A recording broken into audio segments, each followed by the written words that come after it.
Hola, what's up? So today we're starting John chapter 7, and for this devotional we're going to be in verses 1 through 9, and in my Bible that's titled, Jesus' Brothers Disbelieve. And I want to point out that this is talking about his actual brothers, his biological brothers, because in the previous devotionals when he was rejected by his own after Jesus was saying those really hard things, that's referring to the Jewish people in general. But this right here, as we're about to read, is his actual biological brothers. Now keep in mind, it's only his half brothers, because they had the same mom, but Jesus had a different dad, as we know. All right, now before we get into this, just a couple things I want to mention. At the end of chapter 6, going into chapter 7, there's a 6-month gap in between there. And we know this because as we read in the second verse, it says, now the Jews' Feast of Tabernacles was at hand. So the Feast of Tabernacles was one of the 3 main Jewish festivals that they all went to Jerusalem for. Like if you lived within 15 miles and you were a Jewish male, you had to go. And if you lived outside of 15 miles, then you had to go to at least one. That was a part of the law. So Jesus was going back to Jerusalem, and this was now in the fall, where previously he was in Jerusalem for the Passover, which was in the spring. And if you remember, the last time that he was in Jerusalem was when he healed the man at the pool. And what happened then? Then the Pharisees came and questioned him, and they asked him, why are you healing on the Sabbath? And Jesus is like, well, my Father works on the Sabbath. Speaking of God the Father, and as we know, God never takes a day off. God is always at work. Even when we don't see it, he's working constantly. He's working right now all over the world in billions of people's lives. God never goes to sleep.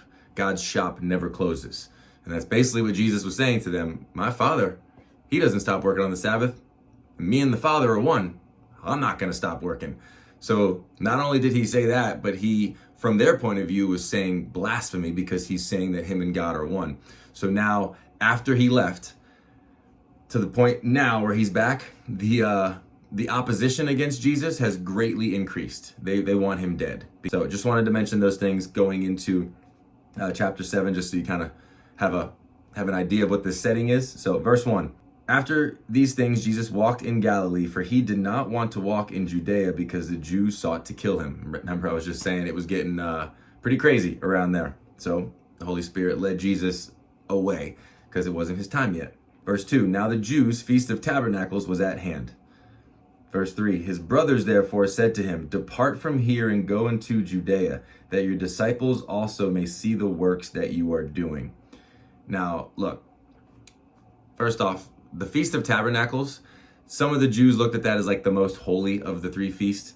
And it's because they were celebrating the provision that God gave to them when the Jews were being delivered out of Egypt and they were in the wilderness for all those years. So this feast is celebrating that. And what they did was like they created these booths. I forget what they're called. It starts with an S. But they created like these booths.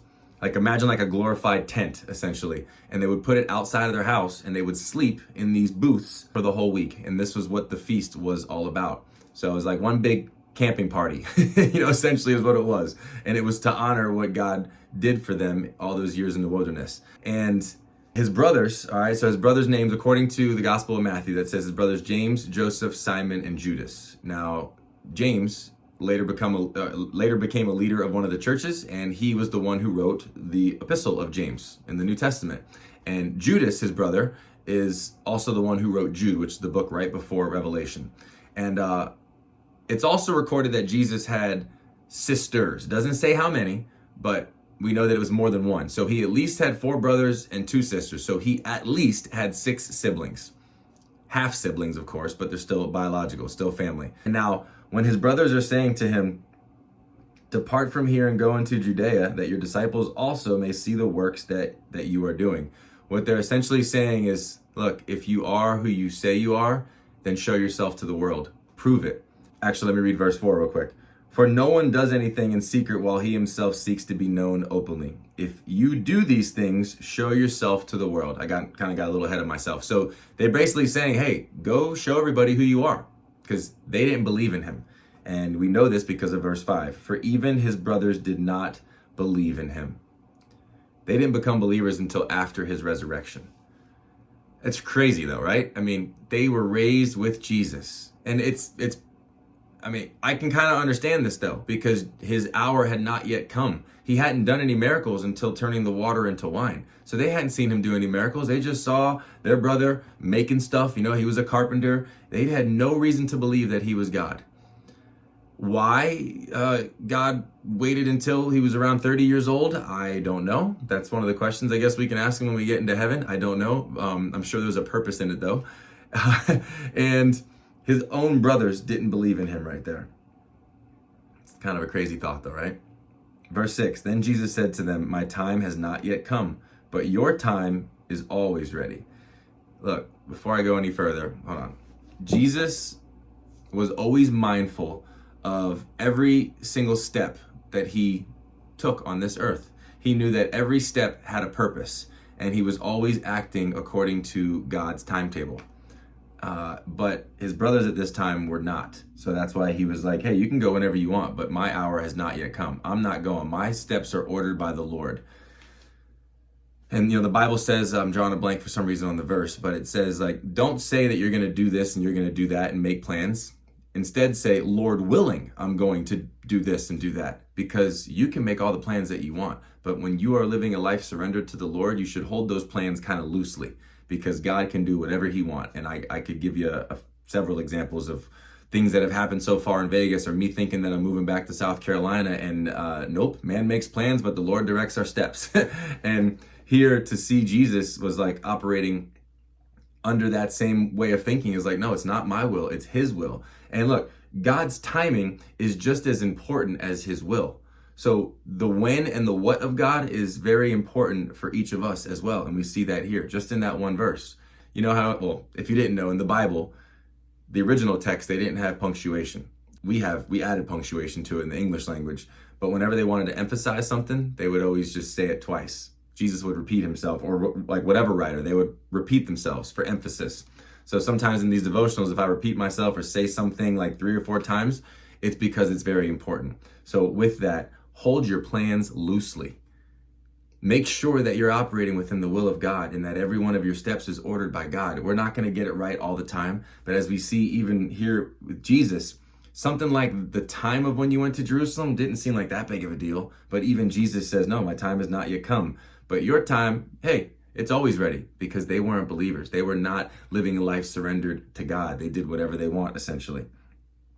Verse 7, the world cannot hate you, but it hates me because I testify of it that its works are evil. You go up to this feast. I am not yet going up to this feast, for my time has not yet fully come.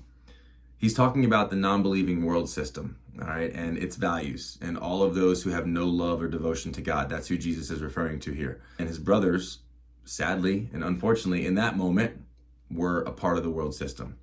And in verse 9, when he had said these things to them, he remained in Galilee. Look, Jesus is showing us here how real faith and devotion to God will even divide families. His brothers left, and Jesus didn't go with them because his time had not yet come. His own brothers didn't even know him anymore. And when I read this, I immediately thought of what my brother said to me one time. This is about a year or so after I fully surrendered my life to the Lord, and everything I'm posting is about Jesus. Everything I'm talking about is about Jesus. And I remember he sent me a voice memo, and I could tell he was like tearing up, not like bawling his eyes out crying, but I could tell he was sad. And he says, bro, why you gotta post about Jesus all the time, man? I feel like I don't even have a brother anymore, is what he said. And although that was sad to hear in the moment, kinda, it was also the biggest compliment that you could ever get, because it's no longer I who lives, but Christ who lives in me. Galatians 2:20, and I shared that verse with him, and he never mentioned it again. Now, whether he understands that or not now, it's a couple years later, but I think about this, is like having a true love and devotion for God will even divide families. And just like Jesus was divided with his brothers then, I hope and pray, though, that my brother gets reconciled to the Lord, because he's not saved right now. If you don't mind, you can send up a prayer for my brother. I know he's not watching this, so he can't say anything to me because he's never going to watch. Well, I don't want to say never. He hasn't watched these. But please pray for my brother Devin and his salvation, because I know, just like James and Judas, at least, they weren't saved in this moment, but they then became believers and wrote some books of the Bible. So anyway, love you guys. See you tomorrow.